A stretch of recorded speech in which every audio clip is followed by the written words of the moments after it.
থামো ভাইয়া, অনুরোধ করছি। এক ভাই বললাম থেমে যাও, অসভ্যতার এই জিন্দগি ছাড়ো, বেনামাজির এই জিন্দগি ছাড়ো, সারাদিন নারী নিয়ে আর মোবাইল নিয়ে পড়ে থাকা এই জিন্দগি ছাড়ো।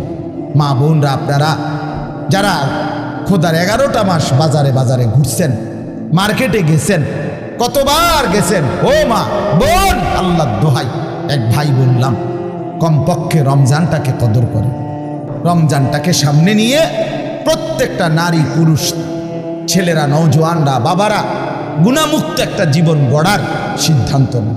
চুরি, ডাকাতি, জিনা, বেবিচার, সুদ, ঘুষ, মদ, জুয়া, বেহায়া, বেপর্দার জিন্দিগি থামায় দাও। যুবক থেমে যাও বাপ, এখানে আমি অনুগত অবাধ্য, উভয়কেই দুনিয়া ভোগ করতে দেই, কিন্তু কবরে দেব না, আখিরাতে দেব না, হাসরের মাঠে দেব না।